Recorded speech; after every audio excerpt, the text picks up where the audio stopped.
This is the VOA Special English Agriculture Report. Weeds compete with plantings for water and nutrients. So farmers and gardeners may have good reason to hate them. But weeds can also bring pretty flowers and wild beauty to places lacking either. British nature writer Richard Mabey offers support for them in his new book. The title says it all: Weeds, in defense of nature's most unloved plants. But when exactly is a plant considered a weed?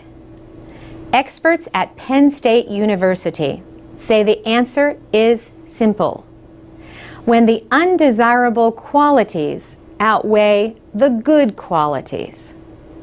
A crop plant generally produces several hundred seeds, but a weed plant can produce tens or even hundreds of thousands of seeds. And if seeds get buried, they may survive for many years underground. Eradicating weeds means that you have to remove all the seeds and roots so the plants will not grow back. But birds or the wind can reintroduce them to the land. A more common way to deal with weeds is to control them enough so that the land can be used for planting. Experts advise using 2 or more control methods to deal with weeds. Chemical weed killers or natural treatments like corn gluten can suppress weed growth, but so can dense planting. Bill Curran is a professor of weed science at Penn State. He says a dense, competitive crop that quickly shades the soil from the sun will help reduce weed growth. Other controls include turning over the soil, pulling the weeds, or covering them with mulch made of wood, garden waste, or other material. But even mulch has its limits. Natural resource specialists point out that weeds can be transported in mulch. This is also true of soil, grain, hay, and animals. Yet animals like sheep or goats eat weeds, so they can provide a biological control. Insects and other organisms can also act as biological controls. Preventing the spread of weeds is an important part of weed management. Farm vehicles should be kept out of areas with weeds. If that is not possible, then clean off the equipment and your shoes when leaving. Some people burn weeds or bury them deep in the ground, or make them into mulch. Professor Curran says another way to make use of weeds is to compost them. The process of making organically rich compost produces heat. This heat kills many, though not all, weed seeds. The same is true for seeds that pass through animals that graze on weeds. For VOA Special English, I'm Carolyn Presutti. This is the VOA Special English Agriculture Report. Niger is located in the Sahel area south of the Sahara. The West African country is largely hot, dry desert. But since the 1980s, Niger has gotten a lot greener. Around the world, trees are often cut down to clear land for bigger farms or more homes for growing populations. But in Niger, many farmers plant trees to protect their crops. They might cut some down, but often to sell the wood so they can buy food during a drought. Over the years, An agricultural advisor named Tony Renato has helped people in the Sahel learn about the value and care of trees.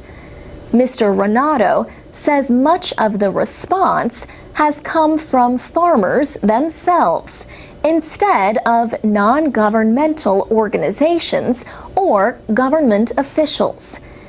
He says the idea of planting trees has spread from farmer to farmer as they shared the idea with their neighbors. Trees can provide a wind barrier. They improve the soil when their leaves fall. And they protect against soil erosion by holding moisture in the ground. Niger often has severe dry periods. Researchers say villages where farmers planted trees did better than others during a drought and food shortage in 2005. Mahaman Larwanu works for the group African Forest Forum. Mr. Larwanu says the villagers who had trees grew more food and could also survive on fruit and leaves from the trees. And they could cut wood and take it to the city to sell and get some money to buy food. In the past, the French colonists who ruled Niger had a policy of government ownership of trees. Not surprisingly, this policy did nothing to make farmers want to take care of a valuable resource that was not their own. In Burkina Faso, a farmer named Yakuba Sawadogo became internationally known for growing a forest. His neighbors resisted his new farming methods at first. They even burned his land. But later, they saw how trees could protect the soil against the spreading desert. His story is documented in a film called The Man Who Stopped the Desert. But Mr. Sawadogo says in much of Africa, nobody is looking after our forests. For VOA Special English, I'm Alex Villarreal. To read and listen to more agriculture news and for English teaching activities, go to voaspecialenglish.com. You can also follow us on Twitter and like us on Facebook at VOA Learning English. From VOA Learning English, this is the Agriculture Report in Special English. A small nonprofit company in Cambodia is turning used cooking oil into high-quality biodiesel fuel. The idea is to reduce air pollution caused by low-quality diesel made from petroleum. In Cambodia, heavy trucks usually use petroleum diesel. So do many older cars. The diesel sold in Cambodia is a high sulfur fuel. It is banned in more developed countries. Experts say diesel exhaust is a big part of air pollution in the country. And air pollution causes lung disease and other respiratory problems. Naga Biodiesel was set up in 2008 to provide a cleaner fuel choice. The company produces high-quality biodiesel at a small factory in northwest Cambodia. Most of the oil is supplied by local restaurants at no cost. The restaurants then buy back the biodiesel at a 40% discount or reduced price. The cooking oil is washed and cleaned to remove contaminants before being processed into diesel. And the process of making biodiesel has a useful byproduct, glycerin, which can be used as a cleaner. The founder of Naga Biofuels says Biodiesel burns cleaner in engines and helps improve the air quality in the fast-growing city of Siem Reap. Providing used cooking oil to biodiesel producers makes sense to restaurants too. The manager of a restaurant in Siem Reap called the Blue Pumpkin says he does not have to worry about what to do with used cooking oil anymore.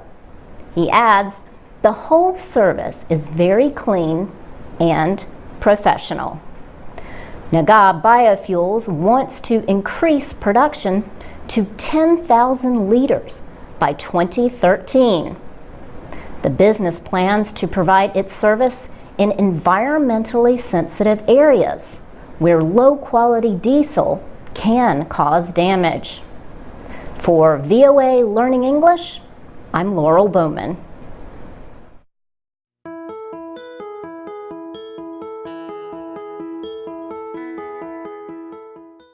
From VOA Learning English, this is the Agriculture Report.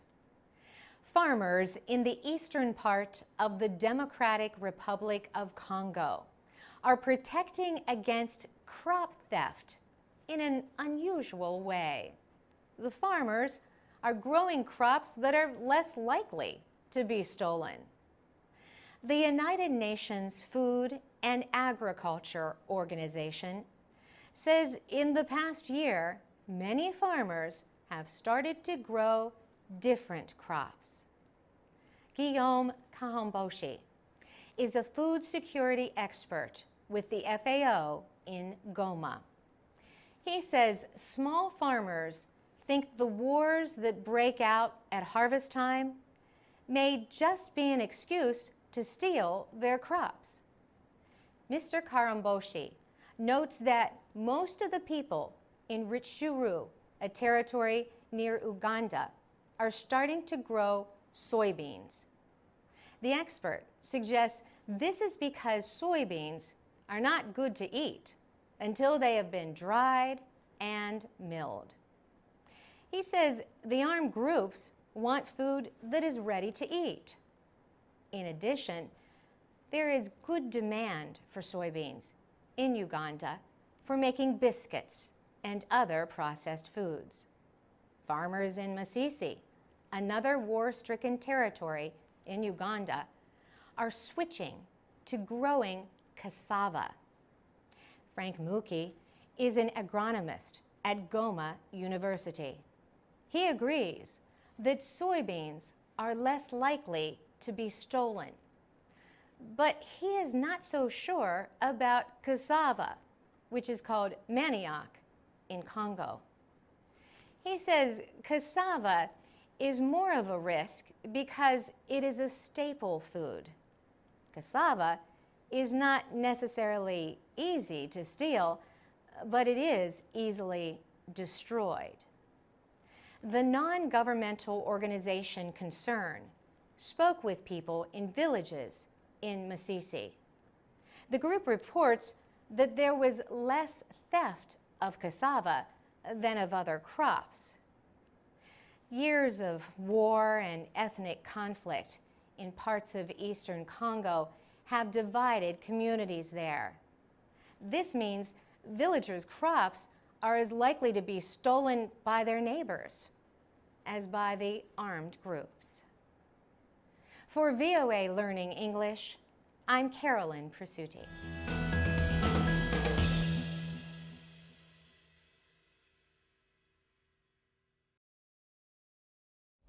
This is the VOA Special English Agriculture Report. Farmers in Haiti plant about 60% of their crops in the spring. But this spring is a struggle with disaster. The January 12th earthquake flattened much of the capital and surrounding areas.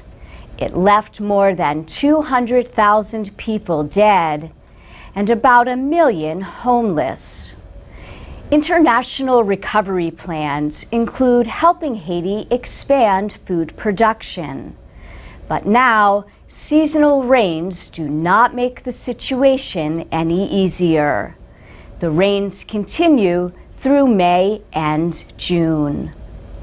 Farmers in the quake area lost tools as the shaking caused landslides that buried equipment.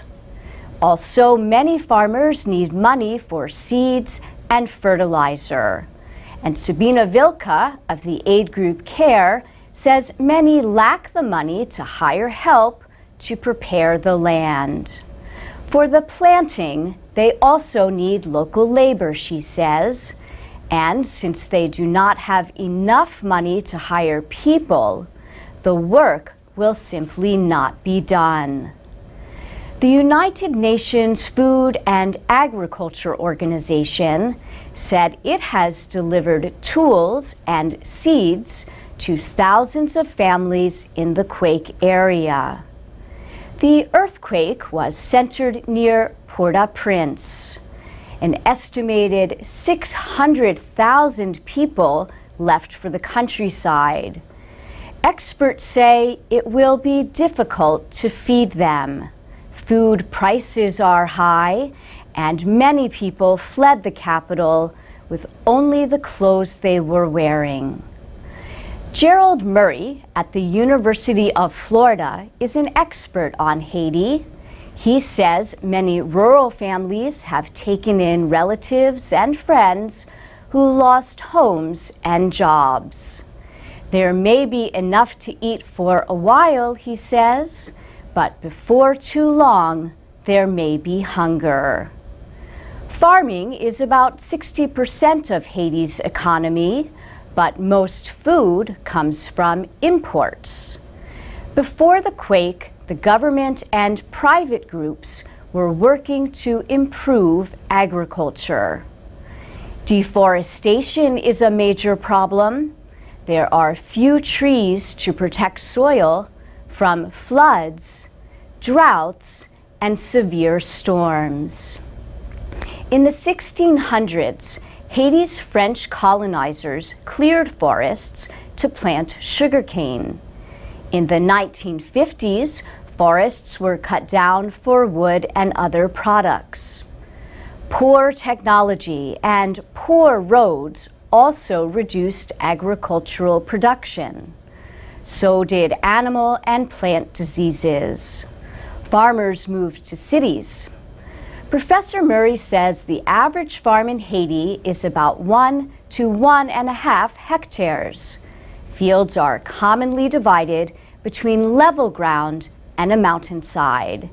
And that's the VOA Special English Agriculture Report, available at voaspecialenglish.com and on Twitter and Facebook at VOA Learning English. This is the VOA Special English Agriculture Report. Weather does not discriminate between large and small farms. If it rains too much or too little, crop insurance can pay for losses. Yet insurance usually costs too much for a farmer with as little as a hectare or two of land. But now a program called Kilimo Salama, or Safe Farming, offers low-cost insurance in parts of Kenya. The program is offered by the Syngenta Foundation. The foundation was established by the Swiss agricultural chemical maker Syngenta. Farmers register at businesses taking part in the program and receive a policy number through their mobile phone. Every time the farmers buy seeds, fertilizer, or other inputs, they pay an extra 5% in addition to the price. This extra cost is the insurance premium. The farmers are paid back for the inputs if their crops fail because of drought or flood. The program is designed for maize and wheat farmers like Josephat Lungat. He owns a 2-hectare farm near Eldoret, in western Kenya. He said, "In a case where we do not have a lot of rainfall, it means we are going to lose all the crops. But this insurance policy is going to cover the farm inputs that we use in the farms. So that is going to give us the certainty of going back to the farms again if the rains do not come." He buys his agricultural inputs at Maraba Investments in Eldoret. About 200 farmers signed up for the insurance within the first 2 weeks that it was offered there. Beatrice Kemboy is a director of the business. She says every day she and her workers register from 5 to 10 farmers in the program. When farmers buy their inputs, the store worker uses a mobile phone camera to scan barcode symbols that match the product. A text message confirming the policy number and sale is then sent automatically. The program also uses solar-powered weather stations to record local rainfall amounts. The data is sent to the UAP insurance company. When there is crop failure because of a drought or flood, farmers receive a text message. It tells them to receive payment from the business where they purchased their inputs. And that's the VOA Special English Agriculture Report. You can read and listen to our reports at voaspecialenglish.com. And you can add your comments. We are also on Facebook, Twitter, YouTube, and iTunes at VOA Learning English. From VOA Learning English, this is the Agriculture Report in Special English. Some private game farmers in South Africa are hiring armed protection for their rhinos. New security companies are being started to fight an increase in rhinoceros poaching. Poachers are now well armed and well financed. A single horn sells for more than $65,000 per kilogram. That is more valuable than gold. Rhino horns are sold mostly in Vietnam and China. People there wrongly believe that the material in the horn can cure all kinds of problems. Simon Rood started a security company in South Africa 5 years ago when rhino poaching started to increase. His 35 rangers supervise an area of 150,000 hectares in Limpopo province. Simon Rood was a soldier in the South African Army and gives military training to his rangers. He says they have never lost a rhino to poaching. This, he says, is because his rangers patrol 24 hours a day, 7 days a week, and live and sleep in the countryside. Callie Botha manages a wildlife business that had 6 rhinos. Recently, he found one dead with its horns cut off. He owned the rhino for 12 years. Replacing a rhino costs about $28,000. But Callie Botha says armed protection also costs a lot, and he worries about his own safety. So he may stop breeding rhinos. He says the risk is too high. Other wildlife businesses are willing to pay to protect their rhinos. Karen Trendler works at South Africa's only rhino orphanage. She thinks there should be a law to establish rules for training. If security companies are not well trained, she says, there is a risk of corruption. She says a long-term solution will come through education and law enforcement. For VOA Learning English, I'm Carolyn Presutti.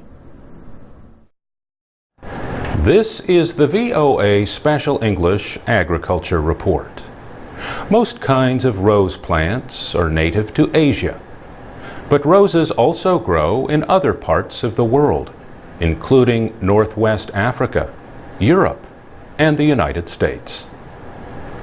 In 1986, Congress and President Ronald Reagan declared the rose as America's national floral emblem.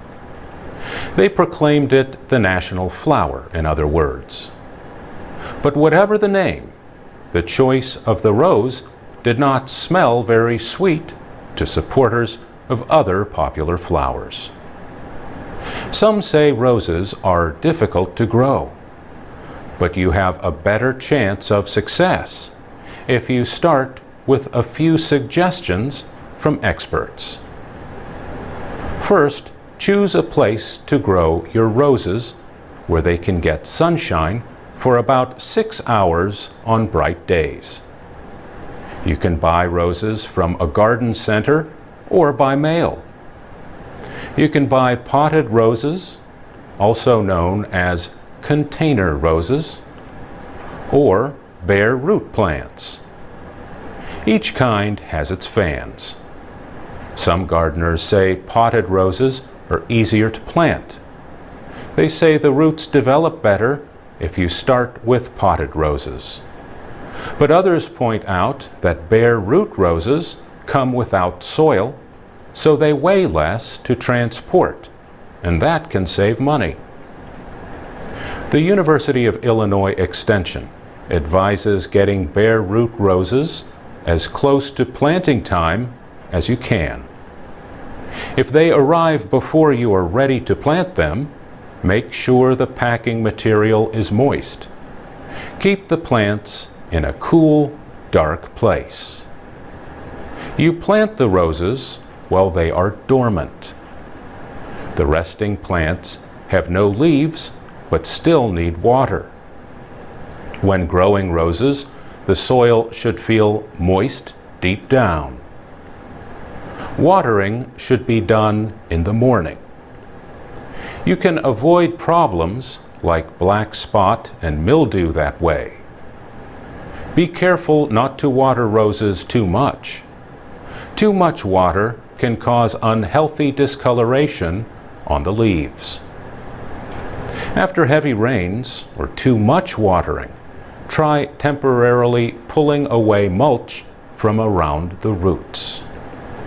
Doing that will help dry the soil. Placing mulch around rose plants is normally a good idea. Mulch suppresses weeds and holds moisture in the soil. You can use mulch made from bark, pine needles, cottonseed, or oak leaves. If the soil is very dry, you can add peat or compost to help condition it. If aphids, thrips, or other insects invade your rose bushes, you may be able to force them off with just a strong spray of water. For VOA Special English, I'm Mario Ritter. Share your secrets about growing roses at voaspecialenglish.com. From VOA Learning English, this is the Agriculture Report in Special English. Poinsettias are the best-selling potted flowering plant in the United States, and they are a traditional part of Christmas celebrations. That is why almost all of them are sold in the wintertime. The Department of Agriculture estimates that Americans bought $250 million worth of poinsettias last year. The poinsettia is native to Central America and needs warmth to grow. Bright red poinsettias are the best known, but there are about 100 different kinds in colors including white, pink, yellow, and purple. The flowers of the poinsettia are very small. Around the flowers are colorful leaves called bracts. These bracts are what give the plants their beauty. The poinsettia is named for Joel Robert Poinsett from South Carolina. In 1825, President John Quincy Adams appointed him as the United States' first minister to Mexico. He saw the colorful plants growing in the wild there. He liked them so much that he sent some cuttings back to the United States. People who are allergic to the latex produced by rubber trees can develop a mild skin rash from poinsettia plants. Babies and pets that chew on the plants can get sick. But experts say the plant is not as poisonous as some people think. Then there is the question of how to say poinsettia. Do not be surprised if you hear someone say poinsettia. Both pronunciations are common. In the 1920s, Albert Ecke and his son Paul became interested in the poinsettia's ability to flower in winter. Paul Ecke thought it would be a good plant for Christmas time. That they started a farm in California.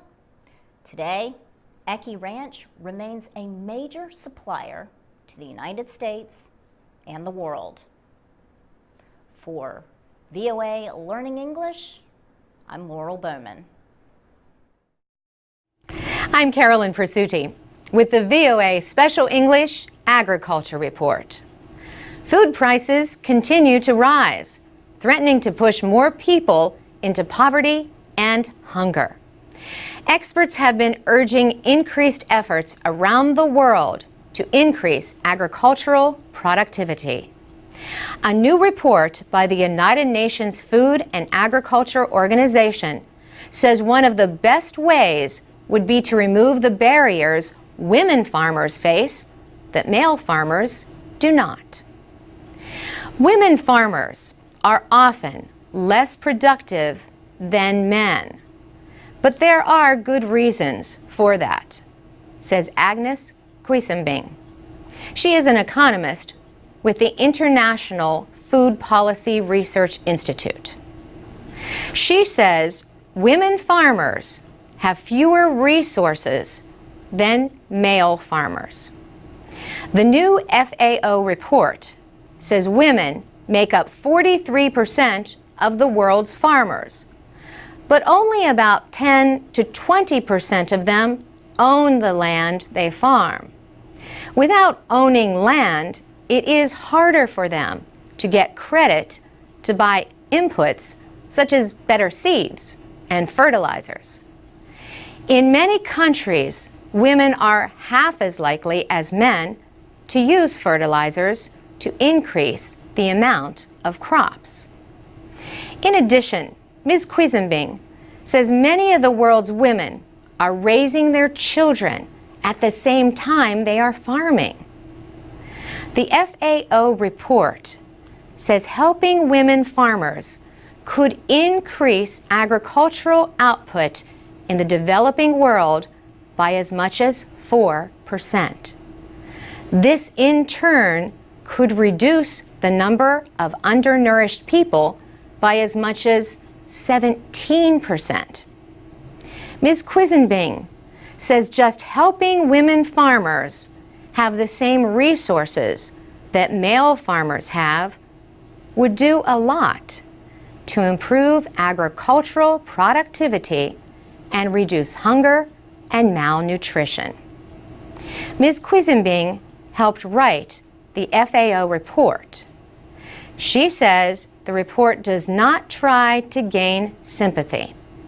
It makes the case for women farmers based on business reasons. She says governments should support programs that help women farmers. These include financial support to help them buy better seeds and fertilizers. But she says policies in many countries also need to change. She says many laws discriminate against women in the areas of property, labor force, and marriage. Ms. Quisenbing says studies show that women are more likely than men to spend money on food, health, and educating their children. And that means a better future for the next generation. For VOA Special English, I'm Carolyn Presutti. You can find transcripts and MP3s of our reports at voaspecialenglish.com. You can also find us on Facebook at VOA Learning English. From VOA Learning English, this is the Agriculture Report in Special English. Agriculture produces a lot of the greenhouse gases that scientists link to rising temperatures and climate change. Agriculture can also be hurt by the effects of climate change. A new report says high temperatures and unpredictable weather are disrupting agriculture in many parts of the world.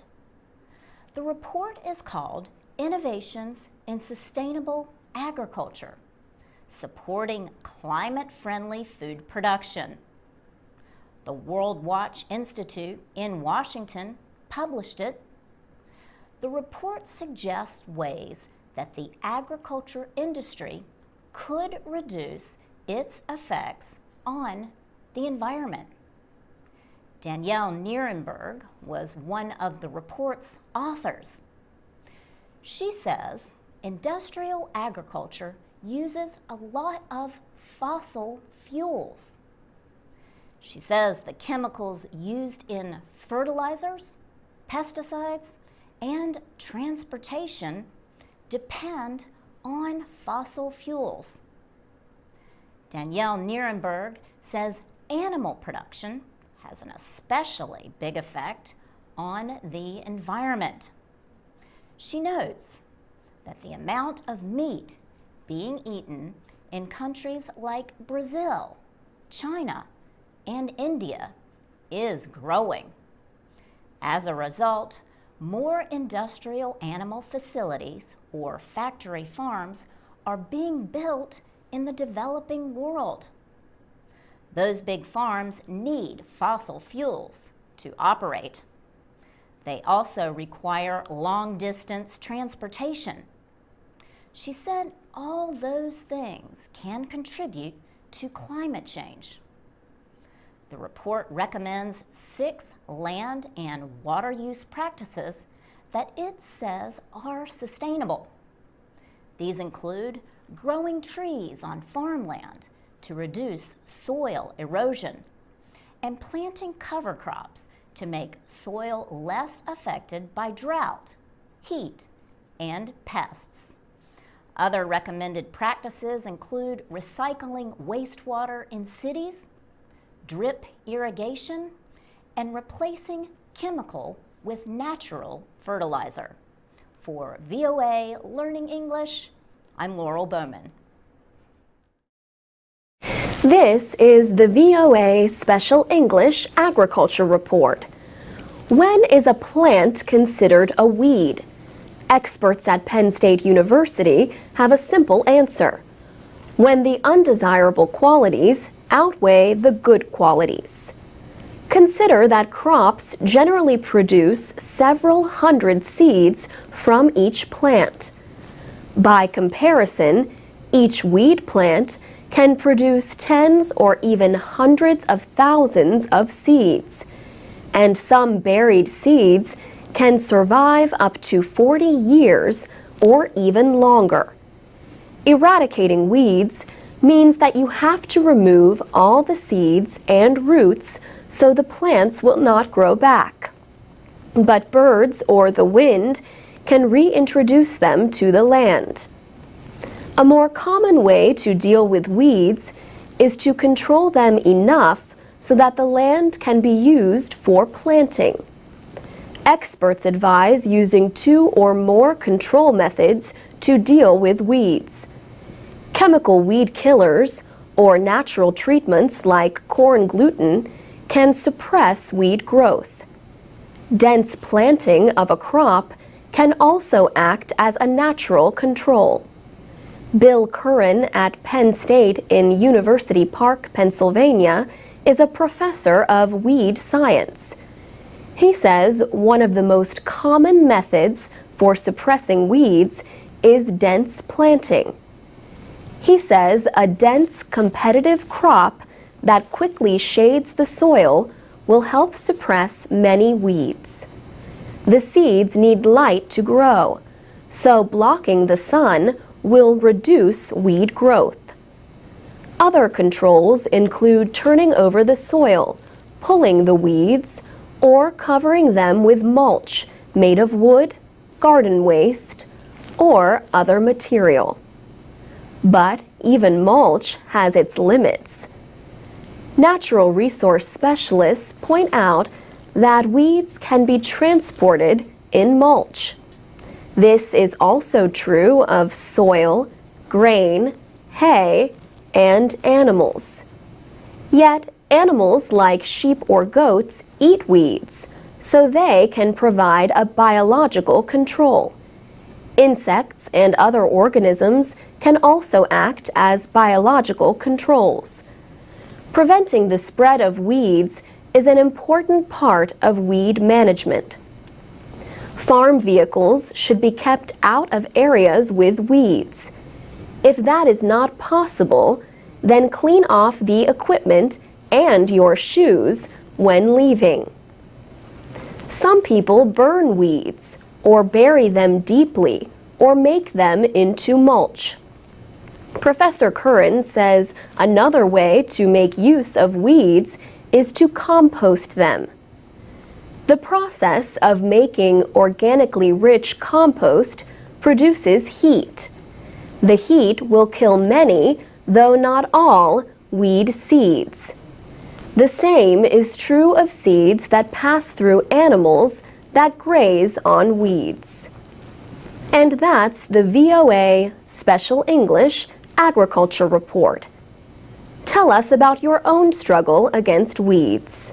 You can post comments at voaspecialenglish.com.